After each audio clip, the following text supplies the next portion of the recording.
All right. Welcome, Selena. Hey, Kate. Thanks so much for having me. Oh my gosh, such a pleasure. And I'm so excited to chat today. You and I have gotten to know each other over the last, I don't know, 4 to 6 months, something like that. I feel like I have no sense of time anymore. And it's just been such a joy. And you are just one of the most well-connected and generous people that I know. And you always over deliver on everything you do. I've been in your mastermind this year and yeah, just I'm blown away. So I'm so excited to share your wisdom with everybody here. Thank you. I can't wait to dive in. Yeah. So for anybody who doesn't know who you are, can you give us kind of your Cliff's notes of who is Selena Soo? Sure. So I am a publicity and marketing expert, and I'm just really passionate about helping people who feel like on some level they're a best kept secret, break into the mainstream and reach their ideal audiences. And so, a lot of people know that their work could help so many people if people just knew that they existed. So I show people how to use publicity and also how to connect with influencers and build win-win relationships to really get your message, your story, and your work in front of more people. That's amazing. And how did you get into this? Yeah, so I got into this when I was in my mid 20s. At the time, I was clinically depressed and I experienced this quarter life crisis. And I, had trouble getting out of bed in the morning. I had trouble eating food. It was hard for me to just kind of get through life. And I remember saying to a friend, I don't want to feel this way every day. Is there someone you know who could help? And that's when I learned about this women's life coaching group. And I would start to go to their, weekly Wednesday meetings, and I got introduced to all of these new ideas, experts, thought leaders, authors. And I realized that when people are struggling and suffering, as we all do at various points in life, that we're not just looking for more information, we're really looking for inspiration. And I just felt like it was so powerful to have a person that embodied this message of hope and possibility.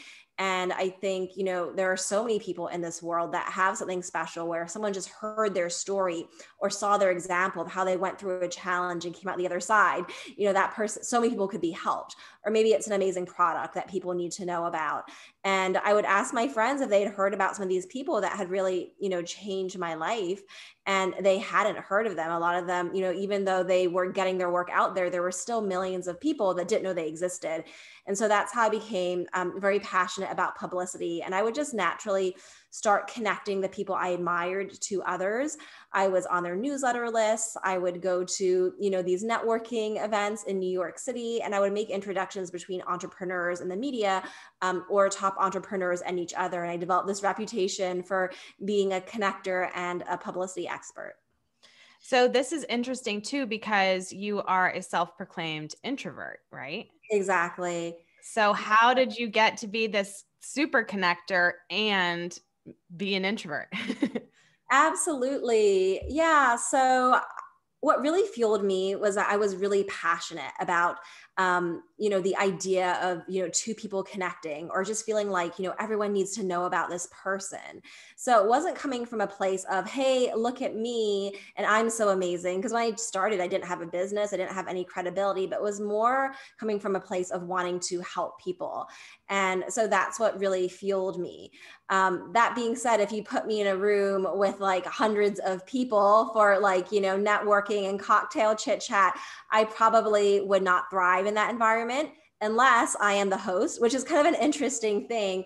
I find that when I host events, it's a lot easier because I am, creating the event, the scene. I'm inviting all the people. They're people that I know, and there's a reason for everyone to talk to me because I'm the host. So I actually feel more comfortable leading events versus being an attendee.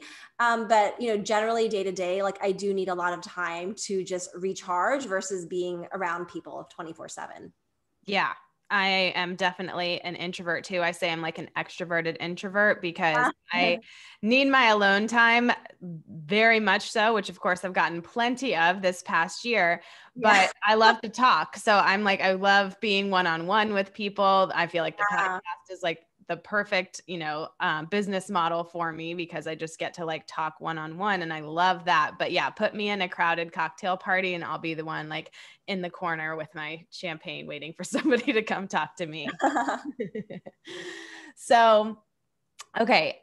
You said you didn't have like, this wasn't what your job was before you did. Do you have a background in publicity, or like, how did you start making these connections in the beginning? I didn't really have much of a background in publicity. I did work briefly in a beauty company as a PR assistant, but most of the time I was just doing admin tasks or stocking the product closet with like, new things that had been shipped in. I felt like I was like working at Dwayne Reed or something, like putting stuff on the shelves. I wouldn't really call that like real publicity experience.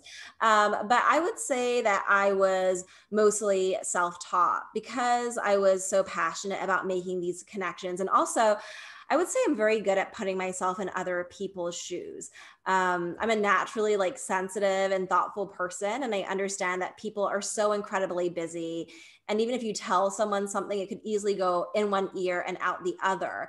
And I really wanted to make these connections and help these people that had important messages get these opportunities and have these ideas shared. And so over time, I kind of learned like, what does it take to really capture someone's attention and get them to take action? So it's something that comes naturally to me, but then there's also, experience gained over time as well. Yeah.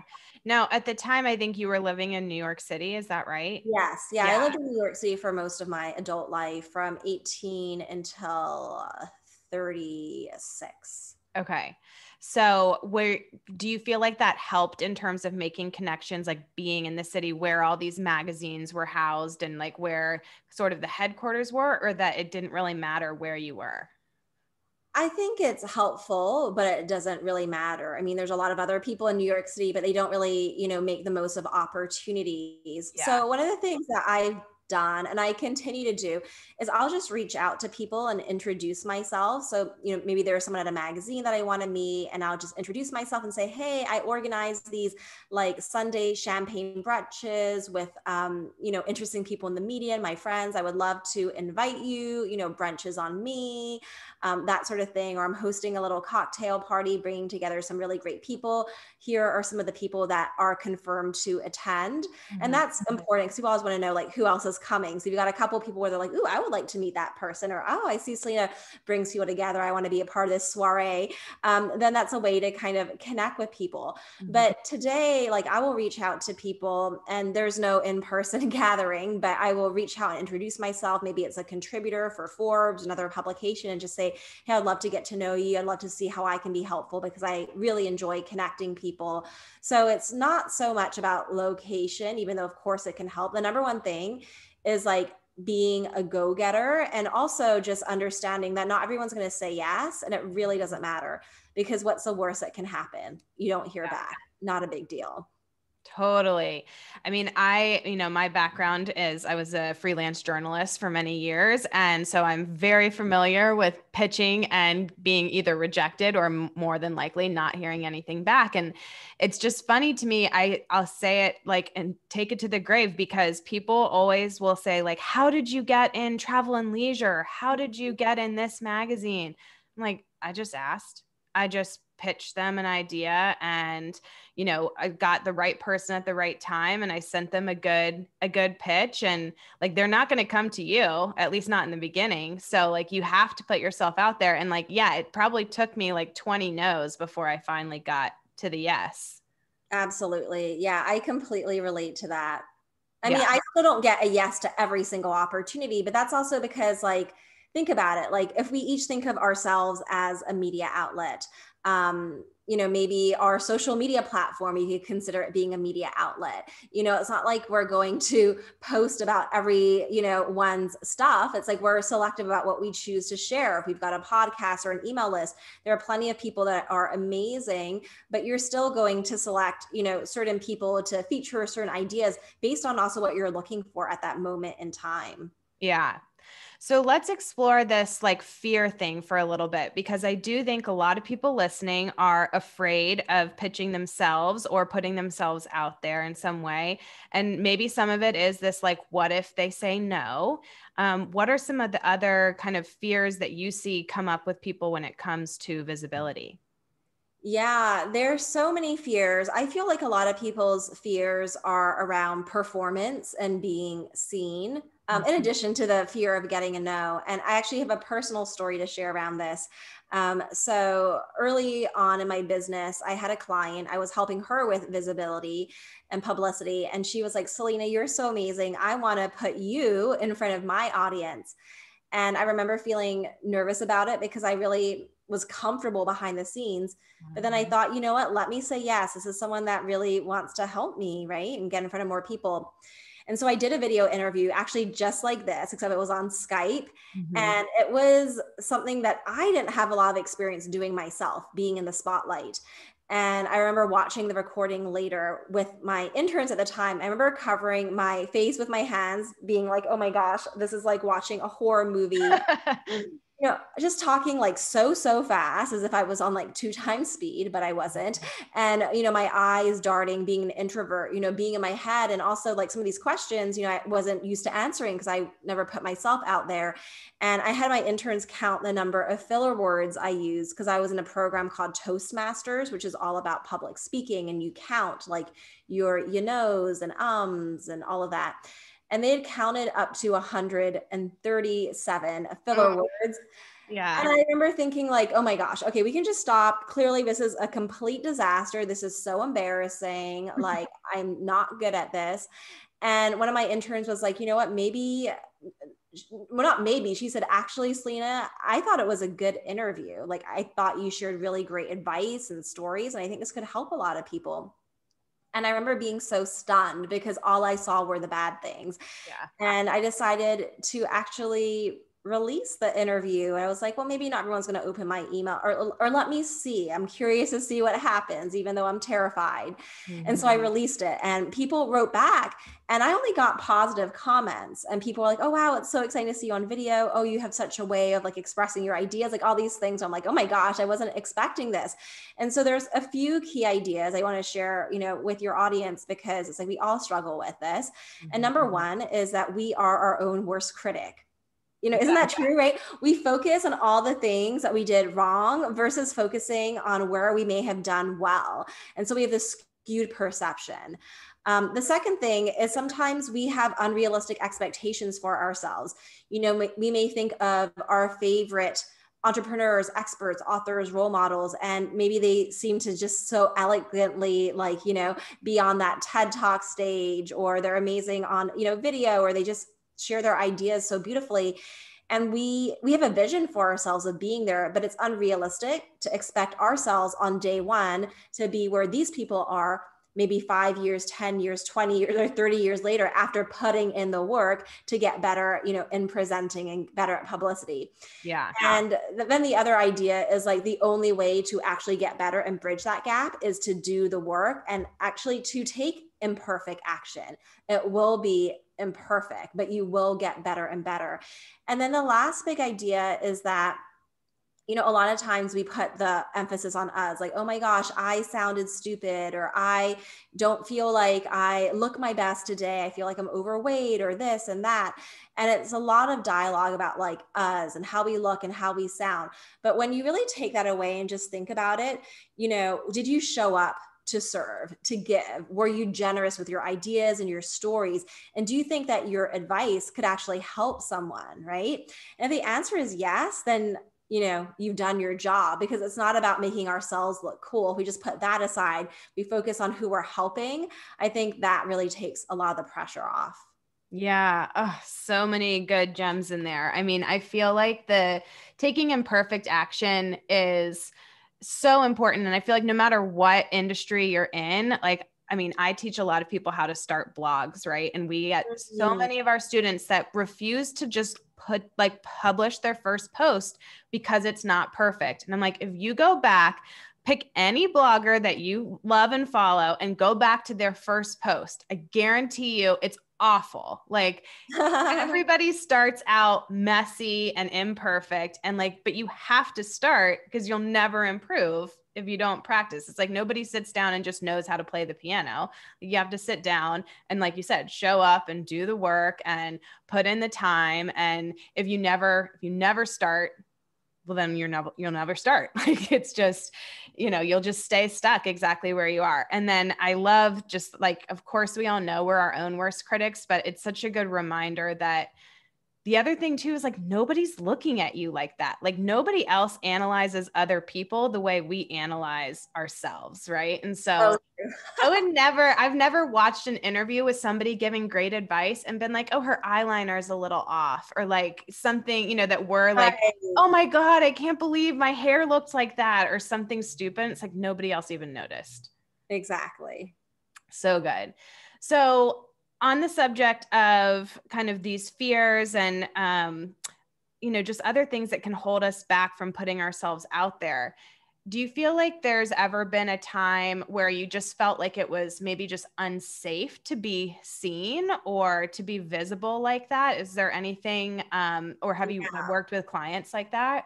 Yeah, absolutely. I mean, I think a lot of people, have a burning message or a story to share, but they are afraid to do so because, they think, well, maybe my story might hurt other people, or maybe this is going to make me look bad. I have a personal story, and I know, we've talked about it. You've read it. I shared a story on Medium about how I was in an emotionally abusive relationship, even as a smart and successful woman. And it was something that I'd wanted to share for a long time, but there also has to be the right time.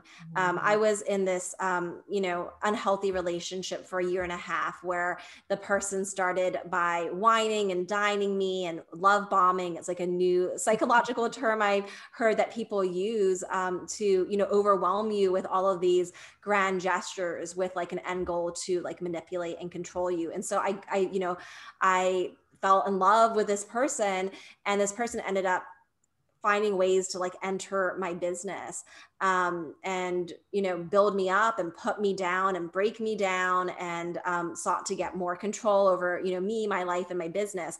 And after I left the situation for a year and a half, I was still being emotionally abused because there's communications apps and social media, and I would block this person on every account, but then he would just create a new phone number, and at one point there were over 33 phone numbers, and I was just getting this barrage of harassing and really just stressful messages. And so there were things I had to do to get safe, even though I was never physically abused. I felt physically unsafe. Sometimes your body is just like screaming at you, and if you get out of the situation, like you don't want to get near this person. So I had to do a lot of things to get myself protected. And after that point, when I was safe, then it was like, okay, I want to share my story. For me, I didn't share it. So I fully got out of that situation in 2020, but I felt like, oh my gosh, there's already so much happening in 2020. Let me give myself a little rest. And I chose to share it in February because February is the month of love and relationships. And a lot of people are celebrating the beautiful and amazing relationships that they have. And it's so inspiring. And the reality is there are millions of women and men that are in abusive romantic relationships and situations, and their story is completely different. And I felt the reason why, I mean, there's many reasons why I shared my story, but the primary reason was really, or maybe two primary reasons, one for myself, one for, everyone else. But when I was in that situation, I was being controlled, and I was always being kind of like scared and threatened into silence. And you can't talk about this. And, feeling like if I did talk about it, then all these things would happen to me. So just like liberating myself from these, fears and all the secrecy around it. But also I felt like there's a lot of people, really any man, any woman could fall or, become susceptible to this kind of abuse because it's gradual and it's unexpected. And when you're emotionally attached to someone, we tell ourselves, well, no one's perfect or whatever it is, we overlook red flags. Mm-hmm. And so I wanted people in this situation to feel less alone, and also to recognize the warning signs. Because maybe they're in the beginning stages where they're being controlled, and they can read my story and be like, well, I don't want to go down that path. And also have an example of someone who extricated themselves from that situation. And also, last but not least, like really understanding the thought process. Like I spent a lot of time sharing what I was thinking in each of those moments, because I think sometimes people think, well, and it's not helpful when people say this to you, but like, oh, I would never, you know, be in that situation, or I would never let someone talk to me that way. You know, why did she stay? Why did she go back? And when you read my story, not saying that I think people should do the same thing as me, but I think people can understand why people, whether it's themselves or others that they love in their lives, like make those decisions and then be able to make better choices. So anyways, that was the scariest thing I shared, but it was liberating, and it helped so many people. Yes, it did help so many people. And we'll link the story that Selena's referencing here in the show notes for anybody who wants to go read it, which I highly recommend reading. It's very powerful. But I think I love what you said about, like, it's not just about you. Of course, there's like things that you should show up for yourself for, and that's obviously very important. But when you choose not to, you're also depriving the world of your gifts or your lessons or your insights. And so I think reminding ourselves that like there's something bigger than us, there's a bigger reason. If you have something that could help somebody else, to not show up and share that because you're scared of what other people might think, you know, you really end up depriving the world of that. And so I think that's a good reminder. No, I agree. And I think that, you know, some people are different. For some of us, myself included, it feels like a personal responsibility slash a spiritual responsibility to show up and share what we have to offer.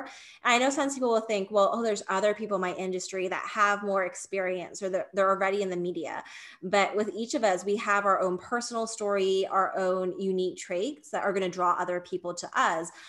Some people are drawn to me specifically over, you know, other, you know, publicity experts out there, because they'll say, you know, Selena, the fact that you're introverted and shy and had all these fears, and yet you're doing this, it really inspires me, because I need someone to show me that is similar to me in some way, to show me that it's possible. And, or other people might, you know, gravitate to someone because they're closer, they've got a similar background or maybe similar years in business, whereas like just hearing business advice from someone who's like 30 years in business with like, you know, a multi-million-dollar or say $1 billion company is not going to feel relevant to where they are right now. So we need all sorts of, you know, people out there expressing different viewpoints from different stages of experiences and walks of life. Yeah, for sure. I think that's such an important lesson of, like, we need everybody along the spectrum, and there's always going to be somebody who knows more than you and somebody that knows less than you. And like, you just have to show up as you, and with that kind of serving mentality, and that there will be people that are drawn to you specifically because you're not the foremost expert, or you're not the one who's, you know, been doing the thing for 30 years. Some people might look at that person and go, well, they're out of touch. Like, they don't know what's happening today. Or if they started today, things would look very different. So I think it's a good reminder to everybody of like, don't hold yourself back because you're not the number one expert in some category. Completely. Yeah. So you mentioned people obviously coming to work with you. I know you have your Impacting Millions program. Can you tell us about how that works and what people could expect? Yeah, absolutely. So Impacting Millions is all about helping people go from a best kept secret to a highly sought after expert and industry leader, and really, you know, having the tools to amplify their message, their story, their products and services. I believe that as entrepreneurs, all of us need to know how to get other people excited about our work, get other people talking about our work and sharing it. Because the thing is, if we're the only person saying, hey, I'm really good at what I do, that message is not going to, you know, go so far. You need other people. You need media outlets with built-in audiences, and also influencers, who I consider to be the new media, who, you know, oftentimes they'll have podcasts, maybe they've got, you know, virtual speaking opportunities or groups and, you know, different platforms where they're reaching people and publishing content. And so we, you know, help people figure out, okay, based on, you know, your business goals, and what you're looking to accomplish, what's the right kind of publicity for you? Because there are people, you know, in Impacting Millions who are like, well, you know what, I don't need necessarily millions of people knowing about me, but, you know, I like to have like, you know, I would feel amazing to have 15 premium clients, you know? And there's other people who are saying, hey, I don't have offerings where I need people to work with me one-on-one, but I want them to read my books or read my ideas. And I would love to reach many thousands, if not millions, right? So depending on what your goals are, there's going to be different places where you want to be featured to get in front of those right people. And then we figure out, okay, how do you get into all these different kinds of media outlets, whether you want guest posting, top podcasts, magazines, TV, or opportunities to be featured by, top influencers and experts. So we show you how to get those opportunities and also how to leverage them so that they really make that impact inside your business. I think that leverage piece is one that so many people, myself included, can forget, that sometimes it's like, oh, we land this great interview or we're on somebody's podcast or featured somewhere. And then we just like let it go. Like it comes out, maybe we post on Instagram, like, hey, I was in Forbes or something. And then that's it. And you've really taught me like how to make the most of that, and that it's not just, sharing the one time, and how to, even like when you're on somebody's podcast, what are the things you could do to bring their listeners over to your audience, and giving them like a freebie or a reason to come hang out with you. And I think that's such a missed opportunity that I didn't even think about until I met you last year and was like, oh, right. What am I doing? Just like getting this opportunity and then doing nothing with it afterwards. Right, exactly. And when people are, listening to you, they're having a conversation, they're excited to learn more. And so make sure that you give them like a next step. Yeah, for sure. So, okay, let's see. So next week we have Linya Floyd, which is Selena's senior media coach inside of Impacting Millions. She's sharing like a lot of we did a lightning round. It's like a very practical, here's how to do this, here's how to do that, here's how to pitch this person, and how to, very, very step by step. But I'd love to hear from you just kind of maybe some more higher level ideas of getting publicity, getting out there. Like if somebody has a small business and they are just like, I don't even know what I would pitch the media on, like, how do I even come up with an idea? Yeah, absolutely. So there's a couple things to think about. So you want to pitch ideas that are going to make sense for you and your business, but you also want to pitch ideas that are going to be well received by the media. I think the first place to start is with ourselves. And I like entrepreneurs to think about, what is the number one thing they want to be known for? And I would say for most of us, the number one thing we want to be known for is going to be connected to what we sell in our business or how we're serving people.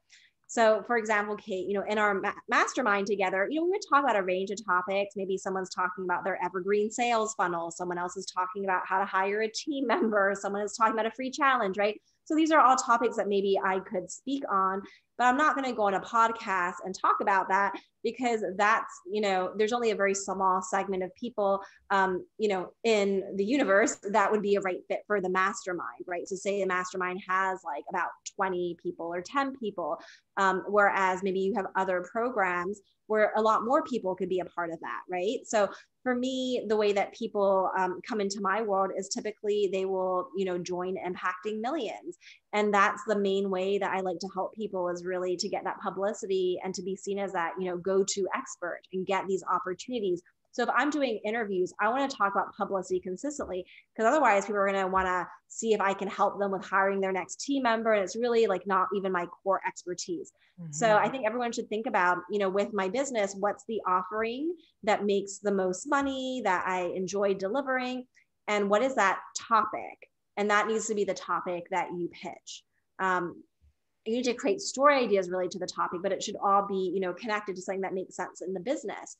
And even, when you are being interviewed, talk about how you help people, because maybe, you don't have group programs, but you only work with people one-on-one. Then make sure to say, when I work with my clients one-on-one, we focus on X, Y, and Z, or one of my, private clients shared X, Y, Z, right? So people know throughout the interview, okay, this is how you work with people. People know from our interview, like I have Impacting Millions. And so those are ways to just like really organically express who you are and what you're up to, but also for people to understand, how they can do more with you. So, I'll stop there. We can go into like others, story ideas, what the media is looking for. But I think that it's kind of backwards to just be like, how do I get in the media without getting clear on what do I want the media to do for me? Right. Yeah. Getting clear on what's the goal of this publicity in the first place. Yeah. Makes a lot of sense. So what do you see are some of the biggest mistakes that you see entrepreneurs making with publicity? Like anything you see commonly happening that you feel like we should do differently? Yeah, so we can talk about like the three of the key things that the media looks for when they're getting story ideas. Because a lot of times story ideas don't have these things, or they do or they don't. But one of them is that the media is always looking for story ideas that are going to be valuable and help other people. And sometimes, as entrepreneurs, we can lead with our product because that's the end goal, but it's not interesting to someone that, oh, I have a group program that starts next month, or you can buy this thing. You want to think about, well, how can this benefit people? So just making sure that what you're sharing has the ability to help a lot of people just by reading your ideas and tips versus having to buy the product or service. The other thing is that the media is really looking for story ideas that are timely and in the moment. There's just certain times of year where everyone is particularly interested in certain topics, or there's things in the media where, the media wants to keep reporting on certain trends or, cultural issues. And then last but not least, people love stories that have some kind of emotional charge to them that gets people to pay attention, something that feels particularly vulnerable or shocking or fascinating or unusual or counterintuitive. Those are things that are going to break through the noise. And then I would just add to that with story ideas, because a lot of times people will not actually pitch a full story idea, they'll pitch a topic. So, hey, I'm an expert on work-life balance. I'm an expert on writing. But we need more details. What is a specific story idea? And how is this going to help the audience? So I recommend that people share their story ideas in the format of a headline, because someone being pitched, whether it's a podcast host or someone that has a website that offers guest posting, can see, ooh, I would click on that article. That piqued my curiosity. So that would already be, points in your favor. And then I would say include, a sentence or two or three about the story idea. So if you're like, the top 3 ways to XYZ, then you want to share what are the top 3 ways, because maybe they'll think, oh, I've already heard this a million times before, or how do I know that this is anything different? And when you kind of explain your ideas, you're like, oh, the idea comes to life, and then people can get excited about that. And then when you're explaining, so if you're saying like, here's the top 3, ways to do something, then for each like bullet point in your pitch, would you recommend actually like fleshing out those ideas, or are you just kind of like giving them a preview, like the one? You could give a preview. So maybe if you're like, I don't know, like the top 5 ways to, find work-life balance this year, you could say, these include 1 and 2. So you could give 2 of the ideas. You don't necessarily have to give all 5, but it's like a taste. Yeah. Smart. I like that. I like giving them a teaser. And then it feels like, I know some people will say like, well, I don't want to give the whole idea away, because then what if they just take it and don't, don't or something, which I think is one of those like fears that is an unnecessary fear that doesn't really happen. Not to say that it never does. I know in my freelancing days that, a lot of the writers I was friends with would be like, oh, I never want to give them like too much of the story in advance, because they could just take it and run with it or something. But I was like, I think I saw that happen maybe once or twice in 8 years of journalism. So not something that we really need to worry about, but I like it. The idea of formatting as a headline. So you're also making the writer's job easier, the editor, whoever you're pitching, by doing that. So I think same reason, like that you said, one of the things the media looks for is get valuable service-oriented content and ideas. It's like the same thing in your pitch, like be valuable to whoever you're pitching, make their job easier. And then, they'll like you. Exactly. Yeah. Okay. So let's see. I have a couple other questions before we go here. So let's go back to in the beginning, we were talking about how you're just such a great connector and you build such genuine relationships. So how do you do this from a really authentic place of building these powerful relationships? I mean, one of the things I remember, I first met you, I was actually in a different mastermind. You came to speak at it. And then afterwards I emailed you and we just got to talking, and like pretty quickly you said, let's jump on a Zoom and just like get to know each other. And that was the first time anybody has ever asked me to just get on a Zoom call just to get to know each other. Like there was it was not transactional. It was not like, I can do this for you if you do this for me, or like, let me try to sell you into something. It was just like, let's just chat. And ever since then, I always think about like how rare that is. And I wonder if it's one of those things where it's like, it is that simple. It just like people don't do it. Yeah, it is. And I think it's so important to build a network of people who, inspire you and who, you find interesting. So, we don't always need to know like what's going to come of a relationship. So, yeah, when I meet people that just like spark my interest, I'll be like, hey, I would love to jump on a call with you. And also I think for me, because I'm more comfortable in like one-on-one conversations versus big groups, it's a way to kind of build a meaningful relationship that has depth.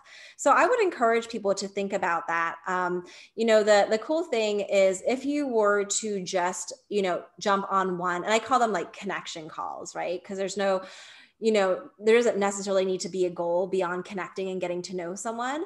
But if you do a connection call with one new person a week, over by the end of the year, and even if you take the week of Christmas off or your birthday off or whatever, you've got 50 brand new connections that you've made. And if you do this for 2 years, then you have like 100 cool, new, inspiring people in your network. Yeah. And we can also, there's ways to kind of maintain those relationships too. That might be like a whole nother thing. But the thing is, I find that when you develop like a meaningful connection with someone, like you don't have to talk to them all the time. Like there's people that I know and I absolutely adore them, but I don't need to be like catching up on Zoom every month with them. But when we reconnect, maybe it's several months later, a year later, a year and a half, it's like we're able to, kind of get back to where we left off because the relationship, had depth to it. Yeah.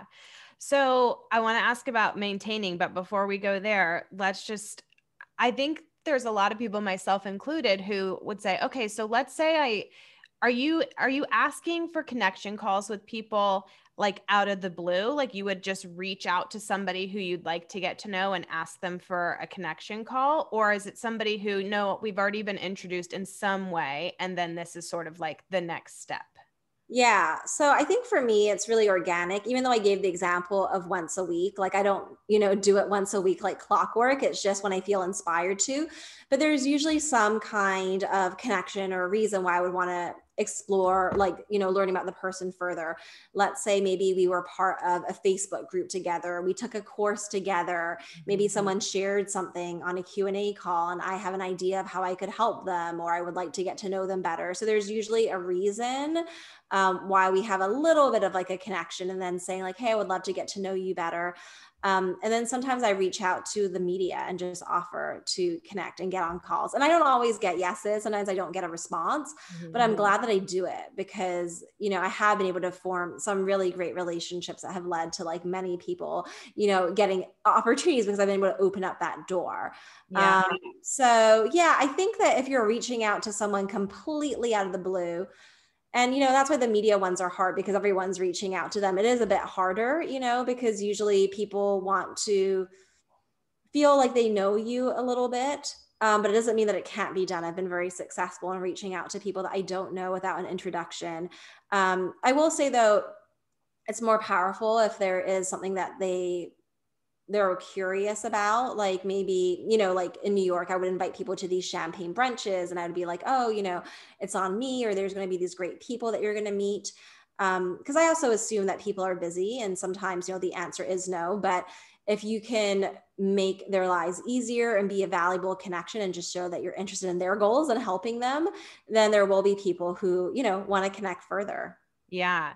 Do you feel like this is different? Like I know that I get, and I'm sure you get these all the time too. Like you reach a certain level of success in your business and you get people who reach out and are like, I'd love to pick your brain. Could we jump on a call? And I find that I have a hard time deciphering like, okay, when is this more of like this connection style call where this is just kind of like a peer friendship or connection that we could establish versus like somebody just trying to get free advice from me? Yeah, I don't get those requests so much. So I'm lucky, but I know that people get it all the time. So yeah, I think that also the other thing is, if you have an expertise and you want to get more clients, sometimes giving someone a little taste of what you have to offer, can lead them to really valuing what you have to share and have them wanting more. So there are plenty of people that maybe I've brainstormed free advice with, or I've made a connection and they've ended up becoming a bigger client down the road, or maybe they have connected me to a potential client or shared something of mine. So it's fine. I think it's also just knowing how much we're comfortable giving, and everyone's different. Like some people, they're really time strapped, between running their business and taking care of their family or other things. They don't have time to connect with people if there's not, something that is clearly an immediate win-win. And if that's the case, and just be honest and say, I would love to. And, at the same time, I have to be honest. Like I don't, the timing's not, good, I don't have the bandwidth for it right now, but I trust that we'll, I look forward to being in touch, or I trust we'll reconnect when the time is right, or, whatever it is, or point them to a resource that you have. So there's lots of ways to do it. Yeah. And do you feel like when you're doing these sort of like trying to create just genuine connection and relationships, we had another podcast visibility expert actually who was on our show last year or earlier this year, Angie Trueblood. And we were talking about just like, sometimes it's really hard to just like make friends in this industry, especially everybody's online. Of course, we're in a lockdown still, more or less. And so we're not like seeing each other in person as much. And I made the joke that like, it can feel like you meet somebody like at the grocery store or something, and you're like reaching for the same turkey. And then you're like, so you want to get out of here and go see a movie or something? And it's like, whoa, okay, we just met, like slow down. And so you're like trying to figure out, okay, so how do you really like start these relationships without kind of coming on too strong or like scaring people away by like, I mean, I know it's different because I'm using this kind of like dating analogy of like moving too fast, but you're just like trying to create a friendship without feeling like creepy. Yeah, I mean, there's a couple of things that are coming to mind. So one thing is, as entrepreneurs, it's important to develop our reputations and do great work and do, because the thing is like people want to hang around other people who inspire them. In some way. And so there may be people that I've never met before, but they've seen that I've been on podcasts, maybe they've listened to a podcast interview, or they see something that I'm doing, and it just gives them a taste of who I am. And they're like, oh, I would be curious to get to know this person more. When I share my story publicly about, being a shy introvert and yet having, this kind of business success and visibility success, or sharing my story around emotional abuse, when people read these things and learn these things, they kind of feel like they know you and they're curious to learn more. So a lot of times, like when I become fast friends with someone, it's usually because maybe I already knew a little bit about them, or maybe we bonded in a unique environment, like a live event. Mm-hmm. So I think part of making connections isn't just, and we can all come from this place sometimes where, hey, like, look at me, or I want to be your friend, but it's also like, kind of when you work on yourself and become that attractive person, kind of like going back to dating, it's like people just kind of like gravitate towards you. Mm-hmm. So that's a little bit. But I think also sometimes when we have like this eagerness and, maybe it can feel a little bit like desperation to connect with someone else can feel that. And it doesn't feel natural because, with someone's like a friend, it's like, you're not afraid that they're going to go anywhere. It's like, okay, maybe you send them a text message or, whatever it is. And the communication is easygoing and natural. Mm-hmm. But I find when people maybe like they'll send an email to someone and it's really long winded and it's like 17 paragraphs and they feel the need to share their life story and, lock something in right away and a call and this and that, then it feels like a little bit too forced. So it's just kind of like a part of it is working on yourself to be your best you. And we're all works in progress. And also just like another big key to building relationships is being interested in other people. Mm-hmm. People love to feel appreciated.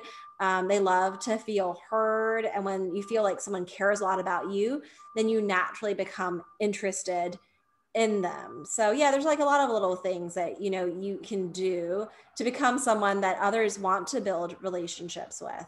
Yeah, I think that confidence piece is huge. And I know for me that even when I'm not like actually feeling that like desperation or something to become somebody's friend, if I'm just not confident, if I feel like, oh, they're more successful than I am, or they're more this than I am, or they're better than me or something, then like it's coming from this bad place. I feel like we're never going to build this genuine like friendship.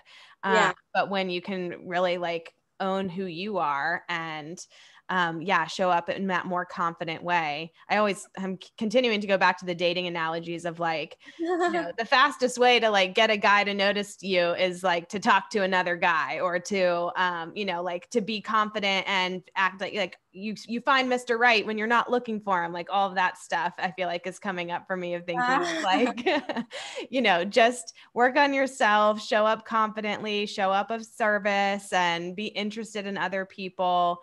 I think that's all great advice. Thank you. Yeah. Okay. So we are coming up on the end here. I have a just quick lightning round of questions that I go through with every guest. So don't think too hard about it. Just first thing that comes to your mind. What is your favorite way to make time for self-care? I love to go hiking. I find that it really clears my mind and just makes me feel amazing. Love it. What is one tool or strategy that you use to help with time management?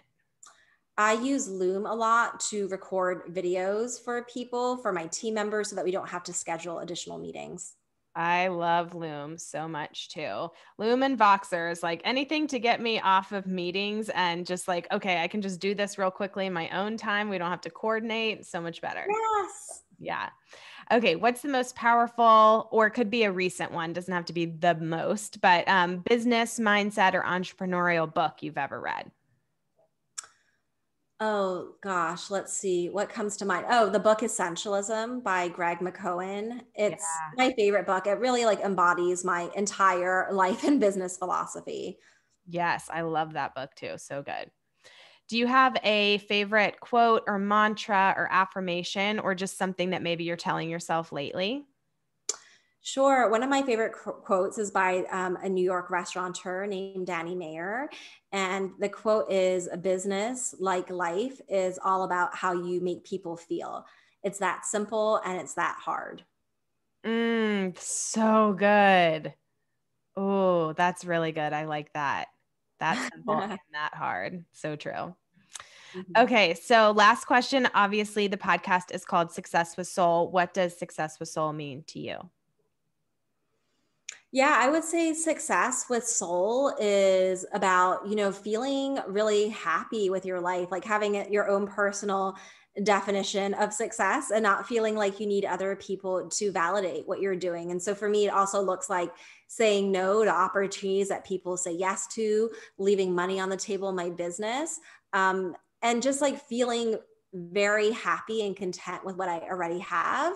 I'm not saying that, I don't invite the opportunity to grow or do more or be more, but to really be like relishing and cherishing what I already have in my life. Yeah. So important. Thanks so much, Selena. It was so fun chatting. Thanks, Kate. Okay. So, I think I'm going to hit end the recording.